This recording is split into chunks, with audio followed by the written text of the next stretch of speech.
Subscribe कीजिए इस channel को जिसका नाम है रहने दे रे तू। बेल आइकन को जरूर से दबाइए लिटरेरी कहानियां सबसे पहले सुनने के लिए। नमस्कार मित्रों। कुछ ऐसे लोग होते हैं जो जिंदगी में करना तो बहुत कुछ चाहते हैं, लेकिन अपने लेथार्जिक वे ऑफ लाइफ, अपने आलसी रवैये और अपने बहानेबाजी की आदतों के कारण कुछ कर नहीं पाते हैं। वहीं दूसरी तरफ कुछ ऐसे लोग भी होते हैं जिनके आसपास बहुत कुछ होता है करने के लिए, बट उन्हें नजर ही नहीं आता है। ऐसा बहुत कुछ होता है जिसे पकड़कर वो आसमान की ऊंचाइयों को इजीली छू सकते हैं, बट ऐसा कर नहीं पाते हैं।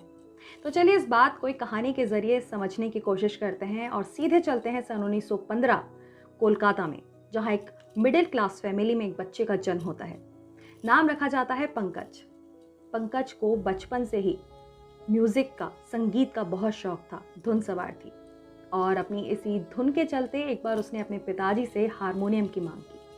पिताजी ने उसकी इस हारमोनियम की मांग को उसका बचपना समझते हुए हंसी मजाक में टाल दिया, मगर उसको तो सुरूर चढ़ा हुआ था संगीत का, म्यूजिक का। उनके पास ही में शैलेंद्र नाथ घोष नाम के एक व्यक्ति रहते थे जो उनके पड़ोसी थे। शैलेंद्र नाथ घोष जो थे वो खुद भी म्यूजिक के बहुत अच्छे ज्ञाता थे, काफ़ी रियाज किया करते थे। उनके पास काफ़ी वाद्य यंत्र भी थे। जब भी उन्हें अवकाश मिलता था, छुट्टी मिलती थी अपनी नौकरी से, तो वो काफ़ी सुर साधा करते थे। लेकिन अचानक उन्हें अपनी नौकरी के चलते इराक जाना पड़ा, हिंदुस्तान छोड़ना पड़ा, और अपने घर की चाबियां उन्होंने सौंप दी पंकज के पिताजी को। अब पंकज के पिताजी यदा कदा आते थे, कभी कभार आते थे घोष साहब का घर देखने के लिए, उसकी देखभाल करने के लिए, उनके घर में जो पौधे लगे हुए थे उन्हें देखने के लिए, उन्हें पानी देने के लिए। एक बार उनके साथ पंकज भी उनके घर आया, घोष साहब के घर आया। घर में घुसते ही उसकी नज़र सबसे पहले वहां रखे वाद्य यंत्रों पर पड़ी, और विशेष रूप से हारमोनियम पर पड़ी।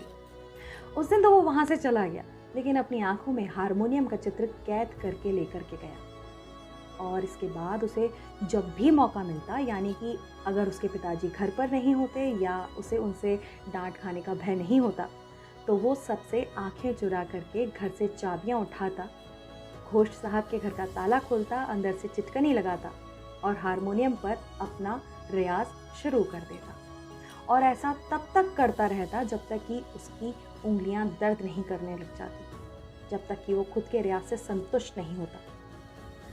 उसका ये रियाज, उसकी साधना तब तक जारी रही जब तक कि घोष साहब इराक से वापस नहीं आ गए। उनके वापस आते ही पंकज ने सबसे पहले उनके घर में चोरी चोरी संगीत का अभ्यास करने की जो बात थी वो घोष साहब के सामने को बोली, और उसके आशा के ठीक विपरीत घोष साहब बहुत खुश हुए और उन्होंने पंकज से हारमोनियम बजाकर सुनाने को कहा।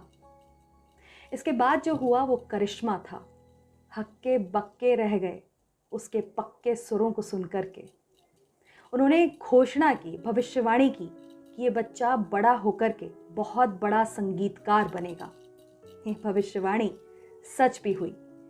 हिंदुस्तानी सिनेमा के शुरुआती दौर में ये बच्चा पंकज मलिक बहुत बड़ा, बहुत महान संगीतकार बना। हिंदुस्तान में हर पिता जब अपनी प्यारी सी बिटिया को सुलाता है, अपनी प्यारी सी राजकुमारी को सुलाता है, तो एक ही लोरी गुनगुनाता है, एवरग्रीन, ऑल टाइम फेवरेट, सो जा राजकुमारी सो जा।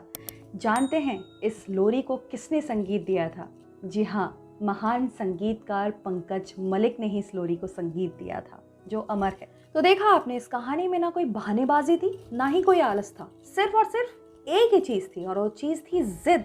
उस बच्चे का सुरूर, उस बच्चे का जुनून, उस बच्चे का सपना जो उसने पूरा किया सिर्फ अपनी नजरें घुमा करके चारों तरफ, अपने आसपास, और उसको बड़ी इजीली अपनी जरूरत का सामान नजर भी आ गया। तो आपको भी तो बस इतना सही करना है, मौका देख करके चौका लगाना है। अरे मैं तो कहती हूँ चौका नहीं यार, छक्का लगाना है। मुट्ठी से ना जो कुछ भी वो फिसलने नहीं देना है। ऐसे ही टाटा बाय बाय नहीं करने वाले हैं हम इस दुनिया से, ठीक है ना? तो सिर्फ ठानना है, ठान लीजिए और पूरा करके ही छोड़िए। तो चलिए इस प्रॉमिस के साथ कि अगली बार फिर से मुलाकात होगी एक और कहानी के साथ। Till then, bye bye.